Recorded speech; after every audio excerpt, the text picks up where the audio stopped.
श्रीमद्भागवत महापुराण माहात्म्यम अध्याय क्रमांक 4 गोकर्णोपाख्यान आरंभ।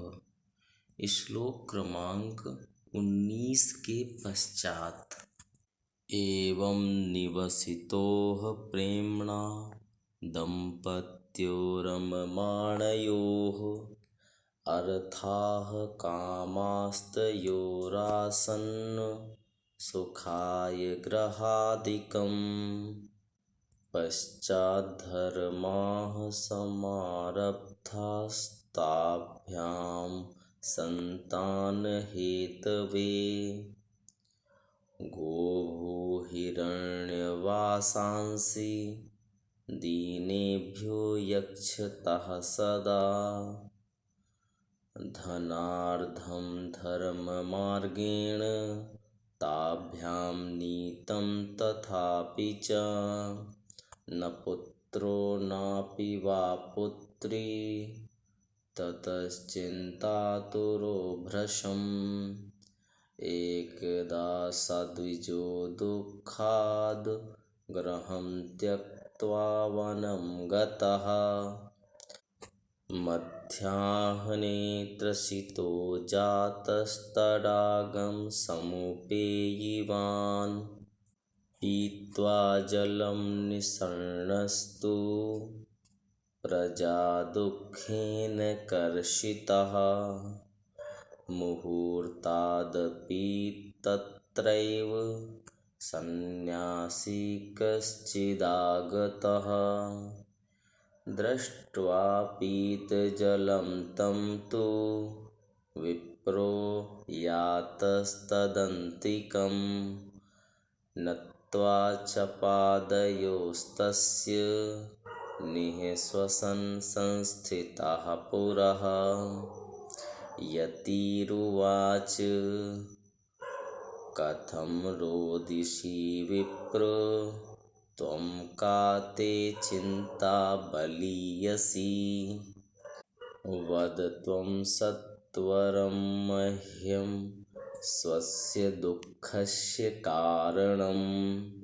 ब्राह्मण उवाच किं ब्रवीमि दुःखं पूर्वपापेन सञ्चितं। मदीयाः पूर्वजास्तोऽयं कवोष्णमुपभुञ्जते। मद्दत्तं नैव गृह्णन्ति प्रीत्या देवा द्विजातयः।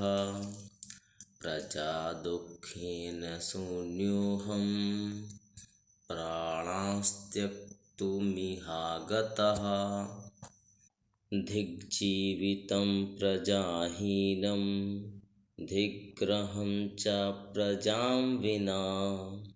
धिग्धनं चानपत्यस्य धिक्कुलं सन्ततिं विना। इस प्रकार ब्राह्मण दंपति प्रेम से अपने घर में रहते और विहार करते थे।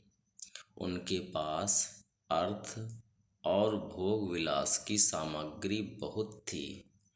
घर द्वार भी सुंदर थे, परंतु उससे उन्हें सुख नहीं था। जब अवस्था बहुत ढल गई तब उन्होंने संतान के लिए तरह तरह के पुण्य कर्म आरंभ किए और वे दीन दुखियों को गौ, पृथ्वी, सुवर्ण और वस्त्रादि दान करने लगे। इस प्रकार धर्म मार्ग में उन्होंने अपना आधा धन समाप्त कर दिया, तो भी उन्हें पुत्र या पुत्री किसी का भी मुख देखने को न मिला। इसलिए अब वह ब्राह्मण बहुत ही चिंतातुर रहने लगा।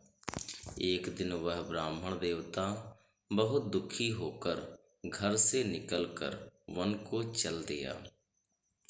दोपहर के समय उसे प्यास लगी, इसलिए वह एक तालाब पर आया। संतान के अभाव के दुख ने उसके शरीर को बहुत सुखा दिया था। इसलिए थक जाने के कारण जल पीकर वह वहीं बैठ गया। 2 घड़ी बीतने पर वहाँ एक सन्यासी महात्मा आए। जब ब्राह्मण देवता ने देखा कि वे जल पी चुके हैं, तब वह उनके पास गया और चरणों में नमस्कार करने के बाद सामने खड़े होकर लंबी लंबी सांसें लेने लगा। सन्यासी ने पूछा, कहो ब्राह्मण देवता, रोते क्यों हो? ऐसी तुम्हें क्या भारी चिंता है? तुम जल्दी ही मुझे अपने दुख का कारण बताओ।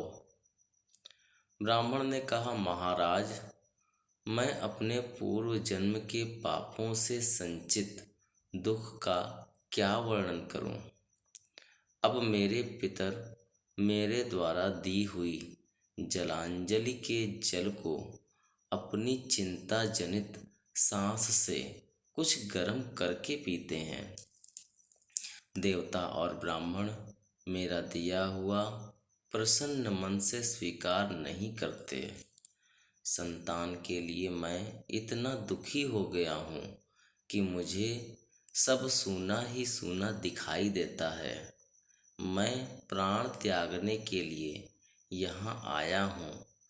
संतानहीन जीवन को धिक्कार है, संतानहीन ग्रह को धिक्कार है, संतानहीन धन को धिक्कार है और संतानहीन कुल को धिक्कार है।